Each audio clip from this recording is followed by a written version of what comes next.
So a couple of years ago, right, I was minding my own business, living life, doing my thing, and I get a call from my mom. And she was just like, "Well, the sheriff just left here looking for you or whatever." And instantly I'm like, "Yeah, I ain't doing anything. I haven't done anything, yada yada, right?" And she was like, "Well, nah, he just came. He had some papers for you, all right?" So I go down there and I open them up, and it's paternity papers. And I'm like, paternity papers. So I'm looking through the documents and things of that nature, and I run across a name, the plaintiff's name, and I didn't recognize the name. And I'm like, no, I don't know anybody by this name or whatever. And so I continue to read, and I see another name, and I didn't recognize this name. So at this point in time, I'm like, yo, they got the wrong person, right? So I continue to talk with my mom, and just kind of trying to figure out like, well, who this person could be, and this, that, and the third.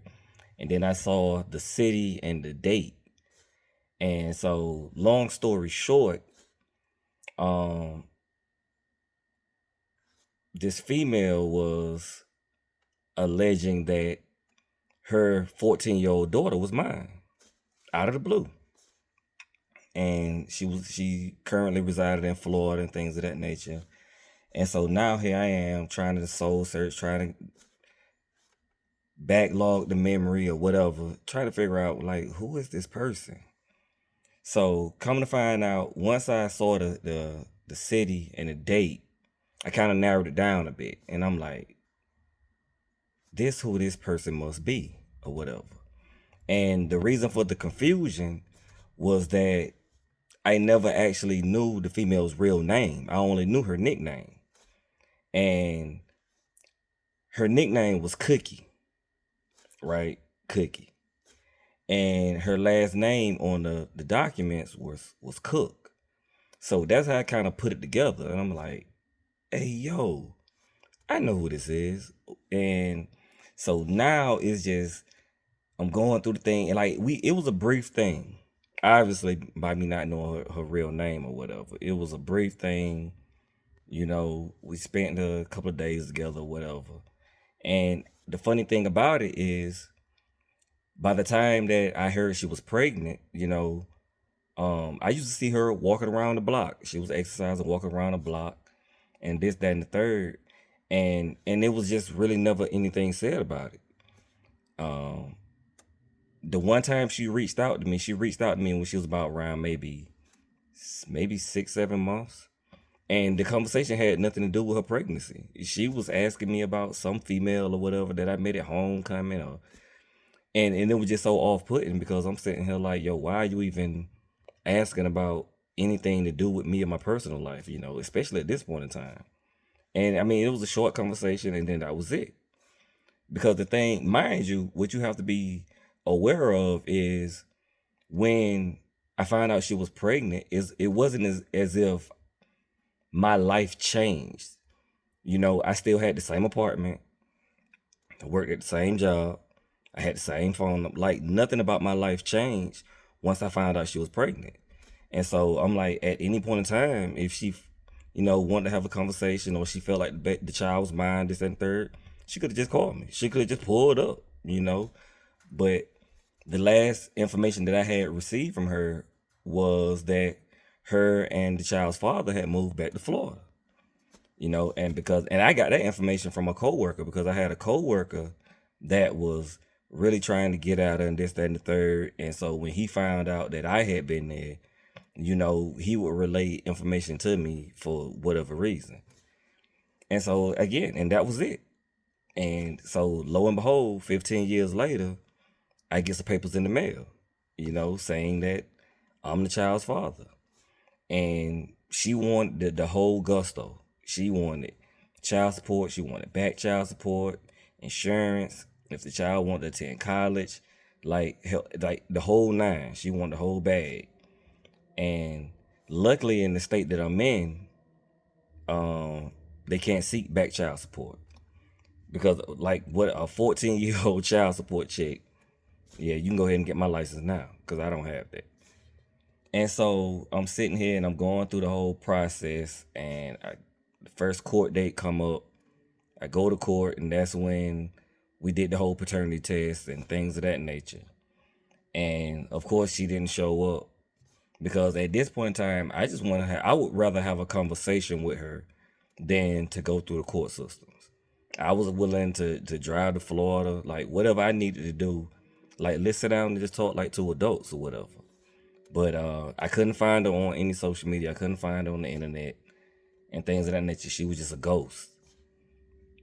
And so this entire process is on my mind, you know what I'm saying? Because I don't have any biological children. And that was the only thing that had me sick, was the fact that I could potentially have a daughter, and I've missed everything. Like everything. So I'm sitting here like, not like this. You know, I wasn't even tripping if she was mine.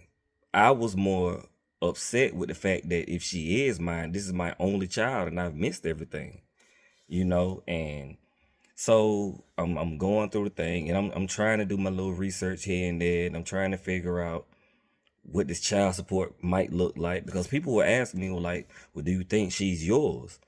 And honestly, I couldn't say, you know, because I mean, 15 years. Now, one thing about me, I've always practiced safe sex. I've always been sexually disciplined. I got stock in condoms. You know what I mean? So I knew I wasn't out here just moving reckless, you know, and things of that nature. But at the same time, you know, until the test result come back, I just didn't know. And so it went on like that. I mean, because it took a long time for the paternity test to come back by us being in different states or whatever. And so I'm sitting here like, hey, yo. And I have all types of scenarios running through my head. You know, if she is mine, how is this going to change things? You know what I mean? Am I going to try to build a relationship, or am I just going to pay the money and then let things just remain a phantom in her life or whatever? You know, it was a lot of decisions that I'm running around in my head trying to figure out, okay, worst case scenario, what am I going to do? And it was just funny because dudes kept coming to me, the people that I was talking to. And it was funny because the females in my life, they were more optimistic. They were more, well, you know, having a kid wouldn't be so bad for you. You know what I'm saying? Because a lot of people are always trying to like put a kid on you and things of that nature. And I've been out there, you know what I'm saying? So, I mean, I've dealt with other females who lied about being pregnant and things of that nature. So I've been through the game. But this was something different because it was just like, hey, yo, this legit like a Maury television show. You know what I mean? And dudes was like, man, yo, you already know. So what you gonna do? What you gonna do? You know what I'm saying? They asking me what the mama looked like. And I'm sitting there like, well, yo, I could tell you what she looked like 15 years ago. I have no clue what she looked like now. You know what I mean? She was tough back in the day. You know what I mean? But and it was really just one of those in and out situations. She was for the streets. I'm not even gonna hold you. She was out there like big time, and that's another thing. I'm sitting there like, yo, my child's mom was a jump off. You know what I'm saying? Like that's not a good look. You know what I'm saying? So I got all of this going around in my head, man. I had one more court date. Go to that court date. And the final court date, they were just about to, you know what I mean, hit the gavel. Yo, this is what you got to do. Child support, whole nine. So a week before my last court date, I finally got the results in the mail. And I remember it like it happened yesterday. You know what I mean? I got the envelope, went into my apartment, sat down, put the envelope on the ottoman, and I'm sitting here like, hey, yo, this can really change some things, you know. And I opened it up, and I mean, and I saw the letter, and it was funny because it was capitalized, underlined, and in bold print, you know, and it said, "You are not the father." And I think it was at that moment that I realized just how much it was on me, because I just took a breath, and I was just like, you know, like dodge the bullet, you know what I'm saying? And But I still had a whole lot of questions because everybody that I conversed with were asking me, well, why did it take her so long? Why did it take her so long? And I'm like, I don't know. I don't know. And my question was always, if you question the paternity, I had the same phone number. Like, even after she moved back to Florida, I had the same phone number for like another 4 years after she left. So I'm saying, like, so even after the child was born, if you had a question of paternity, why not just hit my phone? And I would have went ahead and did the test and yada yada. But that's one of those questions that will forever be left unanswered. I have no idea what took her so long. And honestly, I don't even know how she found me, because if I didn't know her real name, how in the world did she know my first and last name? And I believe my coworker, I believe she got the information from him, because he was a snake. You know what I'm saying? He was a little corny dude. Like, he wasn't the type dude that I would associate with outside of work anyway. And so I figured, like, well, maybe that's probably where she got the information from. Because again, I only knew her nickname. And so the whole thing being over with, like I say, I still had some questions, but I sat down and I talked to my pops, and he was just like, son, I know you got a lot of questions, but he was just like, but the one question that you needed an answer to, you got it. And he was like, you might just have to be content with that.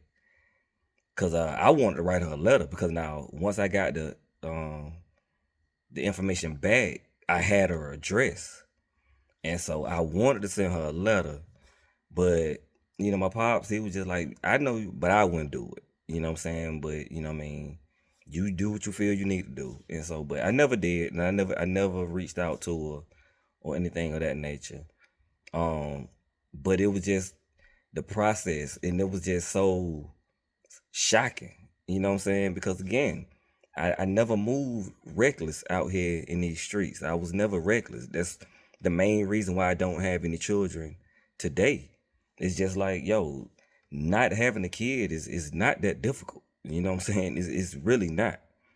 But so yeah, and I mean, I'm trying to like calculate. I'm asking other dudes how much they pay in child support, because I'm thinking they're gonna hit me over the head. You know what I mean? And what was funny about that is, I would say maybe a month after I got the results, I received another letter in the mail, and it was a cease and desist. So I read the letter, and unbeknownst to me, they had already contacted my job and was about to start garnishment before the results even come back. So I'm sitting here like, hey, yo, they was about to start garnishing my check before the results even came back. And that's just how crazy the system is, you know what I mean? But ultimately, it was another lesson learned, and again, I know how I had been out here moving, and had I been, just out here slinging wood with reckless abandon, yeah, I'm like, well, yeah, it's probably mine, but I couldn't say for sure one way or the other, and by it being 14, 15 years later, man, yo, what am I gonna say? Or I mean, now I just have to ride this thing to the end.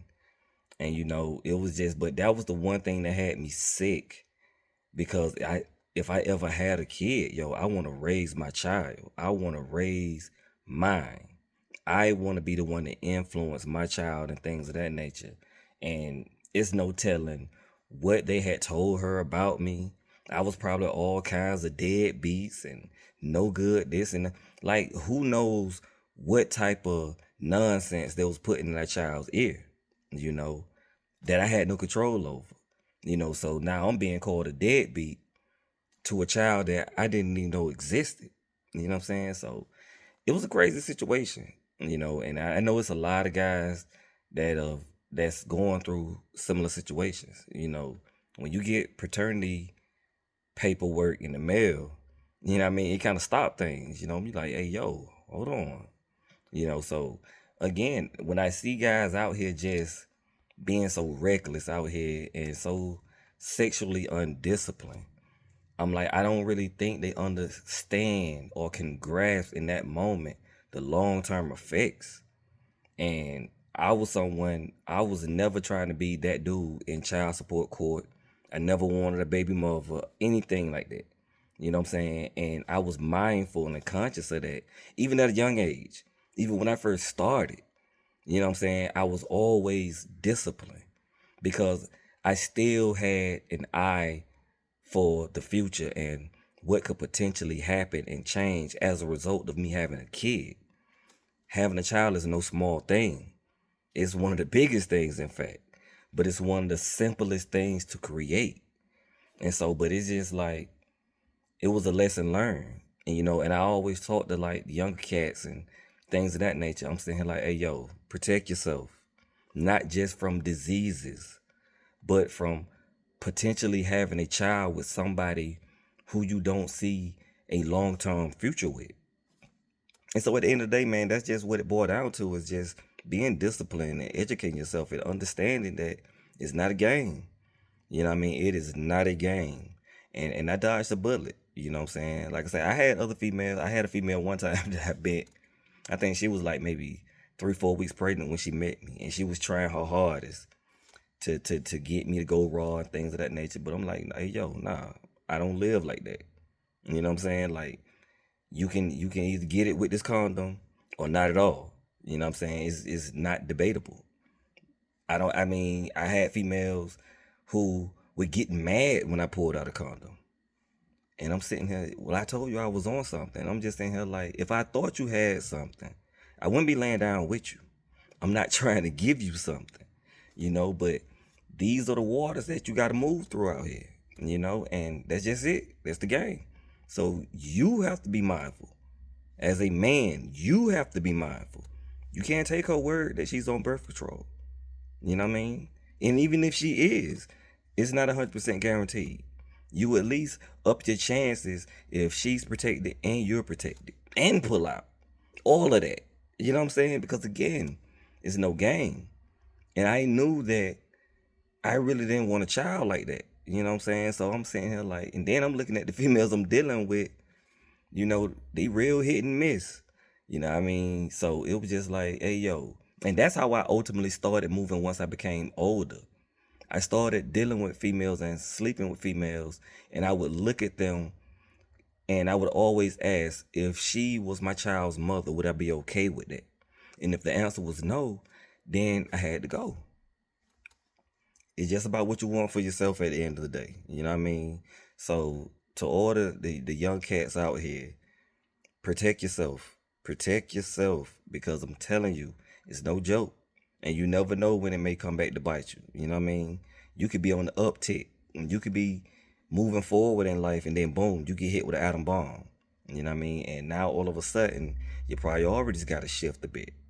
So just be mindful when you're out here in these streets, man. And again, if this message hits your ear the right way, take heed. You know what I mean? And share the message.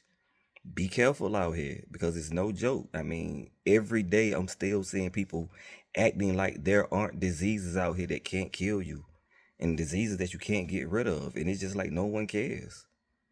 And it's just until it's too late. But be mindful, you know what I mean? And I just thought I'd share this with you all, man. And to the next one.